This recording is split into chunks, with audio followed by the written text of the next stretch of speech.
Bienvenue dans J'ai testé pour vous, l'expérience patrimoine vivant des artisans d'art de Villeby-Intercom. Nous sommes devant l'atelier Cardinal, artistes plasticiens et sculpteurs sur papier mâché. On y va.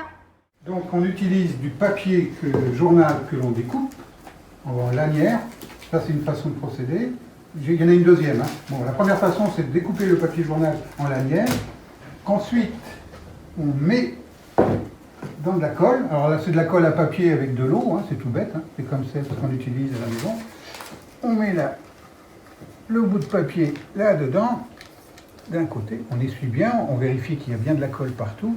On enlève le surplus avec ses doigts, doucement parce qu'il ne faut pas déchirer la bandelette de papier. Et ensuite, là, par exemple, on va la mettre là-dessus, on la dépose délicatement sur l'objet à recouvrir. Voilà. Alors au début, c'est un peu difficile, ça peut faire des plis, mais au fur et à mesure du temps, on arrive à bien lisser et à faire que ça devienne à peu près lisse. Donc ça, c'est une première technique. Et puis, il y a une deuxième chose que j'ai préparée avant que vous n'arriviez, c'est de la pâte à papier. Donc, c'est la même chose, c'est du papier qui est complètement coupé, qui est bouilli. Ensuite, on le malaxe, et après, on remet de la colle dedans. Donc, ça fait une espèce de pâte.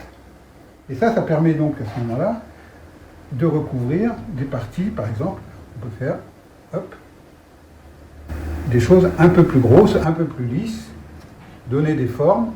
Donc là, ça s'apparente plus à de la sculpture à l'envers, c'est-à-dire qu'on rajoute des choses. Quand la pâte est bien réussie, on arrive même à poncer. Ça, on recouvre la structure. Là, on crée la structure en même temps.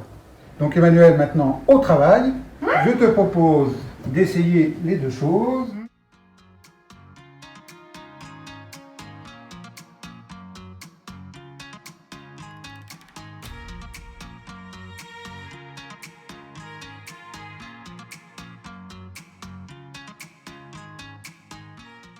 Alors on voit que les premières couches, ça fait des plis, etc. Mais c'est pas grave, parce que déjà en séchant, ça va se tendre.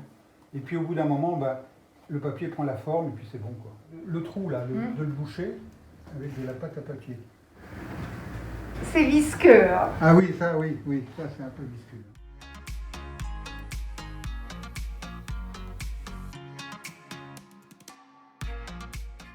Alors une fois que c'est sec, c'est très léger, et c'est très solide. Ah ouais, ça va pas casser. Non. Et puis après, on peut faire des dessins dessus, après on décore comme on souhaite, quoi. Alors ça, c'est à peu près la même technique, sauf que c'est fait avec du tissu. Ah oui.